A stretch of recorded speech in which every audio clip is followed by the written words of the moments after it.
नमस्कार दोस्तों, हम कहानी के माध्यम से आप सभी दर्शकों को भारतीय राष्ट्रीय स्वतंत्रता आंदोलन का क्रांतिकारी इतिहास सुनाना चाहता हूं। तो शुरू करते हैं भारतीय राष्ट्रीय स्वतंत्रता आंदोलन का क्रांतिकारी इतिहास।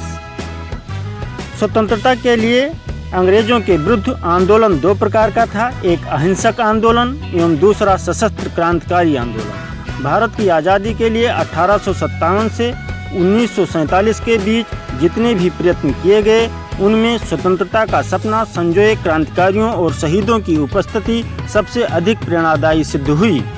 वस्तुतः भारतीय क्रांतिकारी आंदोलन भारतीय इतिहास का स्वर्ण युग है। भारत की धरती के जितनी भक्ति और मातृभावना उस युग में थी, उतना कभी नहीं रही। मातृभूमि की सेवा और उसके लिए मर मिटने की जो भावना उस समय थी, आज उसका नितांत अभाव हो गया है। क्रांतिकारी आंदोलन का समय सामान्यतः लोगों ने सन 1857 से 1942 तक माना है। श्री कृष्ण सरल का मत है कि इनका समय सन 1757 अर्थात प्लासी के युद्ध से सन 1961 अर्थात गोवा मुक्ति तक मानना चाहिए। सन 1961 में गोवा मुक्ति के साथ ही भारतवर्ष पूर्ण रूप से स्वाधीन हो सका है। जिस प्रकार एक विशाल नदी अपने उद्गम स्थान से निकलकर अपने गंतव्य अर्थात सागर मिलन तक आबाद रूप से बहती जाती है और बीच बीच में उसमें अन्य छोटी छोटी धाराएं भी मिलती रहती हैं, उसी प्रकार भारत की मुक्ति गंगा का प्रवाह भी सन 1757 से सन 1961 तक बहता रहा है और उसमें मुक्ति यत्न की अन्य धाराएं भी मिलती रही हैं। भारतीय स्वतंत्रता के सशस्त्र संग्राम की विशेषता यह रही है कि क्रांतिकारियों की मुक्ति प्रयास कभी शिथिल नहीं हुए। भारत की स्वतंत्रता के बाद आधुनिक नेताओं ने भारत के सशस्त्र क्रांतिकारी आंदोलन को प्रायः दबाते हुए उसे इतिहास में कम महत्व दिया गया है और कई स्थानों पर उसे विकृत भी किया गया है। स्वराज्य उपरांत यह सिद्ध करने की चेष्टा की गई कि हमें स्वतंत्रता केवल कांग्रेस के अहिंसात्मक आंदोलन के माध्यम से मिली है। इस नई विकृत इतिहास में स्वाधीनता के लिए प्राणोत्सर्ग करने वाले, सर्वस्व समर्पित करने वाले असंख्य क्रांतिकारियों, अमर हुतात्माओं की पूर्ण रूप से उपेक्षा की गई है। भारत को मुक्त कराने के लिए सशस्त्र विद्रोह की एक अखंड परंपरा रही है। भारत में अंग्रेजी राज्य की स्थापना के साथ ही सशस्त्र विद्रोह का आरंभ हो गया था। बंगाल में सैनिक विद्रोह, चुआड़ विद्रोह, सन्यासी विद्रोह, भूमिज विद्रोह, संथाल विद्रोह अनेक सशस्त्र विद्रोह के परिणत 57 के विद्रोह के रूप में हुई है। प्रथम स्वतंत्रता संघर्ष के असफल हो जाने पर भी विद्रोह की अग्नि ठंडी नहीं हुई। शीघ्र ही 10-15 वर्षों के बाद पंजाब में कोका विद्रोह व महाराष्ट्र में वासुदेव बलवंत फड़के के छापामार युद्ध शुरू हो गए। संयुक्त प्रांत में पंडित गेंदालाल दीक्षित ने शिवाजी समिति और मातृ देवी नामक संस्था की स्थापना की। बंगाल में क्रांति की अग्नि सतत जलती रही। सरदार अजीत सिंह ने 57 के स्वतंत्रता आंदोलन की पुनरावृत्ति के प्रयत्न शुरू कर दिए। रासबिहारी बोस और सचिंद्र नाथ सन्याल ने बंगाल, बिहार, दिल्ली, राजपूताना, संयुक्त प्रांत व पंजाब से लेकर पेशावर तक को भी सभी छावनियों में प्रवेश कर 1915 में पुनः विद्रोह की सारी तैयारी कर ली। इसके भी नए नए क्रांतिकारी उभरते रहे। राजा महेंद्र प्रताप और उनके साथियों ने तो अफगान प्रदेश में अस्थायी व समानांतर सरकार स्थापित कर ली। सैन्य संगठन कर ब्रिटिश भारत से युद्ध भी किया।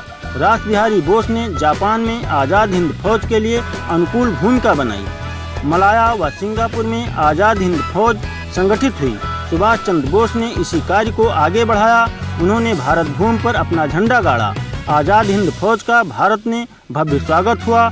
उसने भारत की ब्रिटिश फौज की आंखें खोल दी। भारतीयों का नाविक विद्रोह तो ब्रिटिश शासन पर अंतिम प्रहार था। अंग्रेज मुट्ठी भर गोरे सैनिकों के बल पर नहीं, बल्कि भारतीयों की फौज के बल पर शासन कर रहे थे।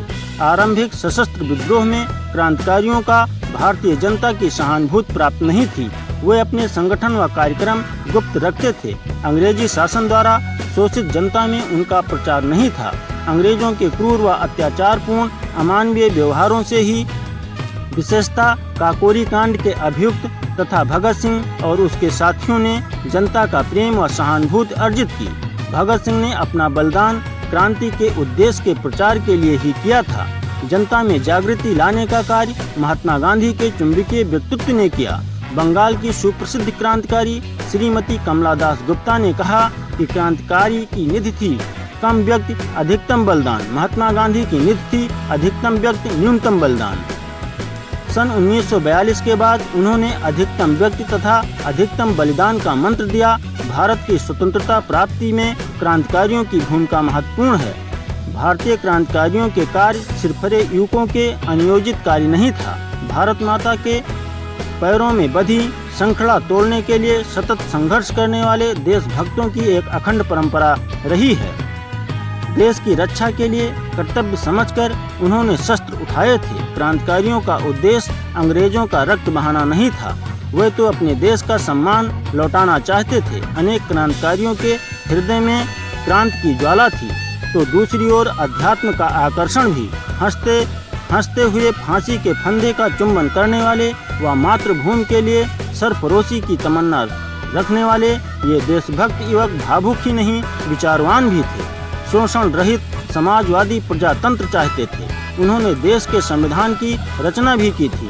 संभवतः देश को स्वतंत्रता यदि सशस्त्र क्रांति के द्वारा मिली होती तो भारत का विभाजन नहीं हुआ होता, क्योंकि सत्ता उन हाथों में ना आई होती जिनके कारण देश में अनेक भीषण समस्याएं उत्पन्न हुई हैं। जिन शहीदों के प्रयत्नों व त्याग से हमें स्वतंत्रता मिली, उन्हें उचित सम्मान नहीं मिला। अनेकों को स्वतंत्रता के बाद भी गुमनामी का अपमानजनक जीवन जीना पड़ा। ये शब्द उन्हीं पर लागू होते हैं। उनकी तुर्बत पर नहीं है एक भी दिया, जिनके खून से जलते हैं ये चिरागे वतन। जगमगा रहे हैं मकबरे उनके, बेचा करते थे जो शहीदों के कफन।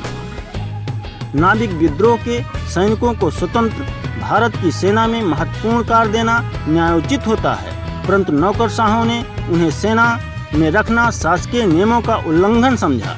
अनेक क्रांतिकारियों की अस्थियां विदेशों में है। अनेक क्रांतिकारियों के घर भग्नावशेष हैं। उनके घरों के स्थान पर आलीशान होटल बन गए हैं। क्रांतिकारियों के बीच हुई पीढ़ी भी समाप्त हो गई है। निराशा में आशा की किरण यही है कि सामान्य जनता में उनके प्रति सम्मान की थोड़ी बहुत भावना अभी भी शेष है। उस आगामी पीढ़ी तक उनकी गाथाएं पहुंचाना हमारा दायित्व है। जय हिंद, जय भारत, वंदे मातरम। Thanks for watching.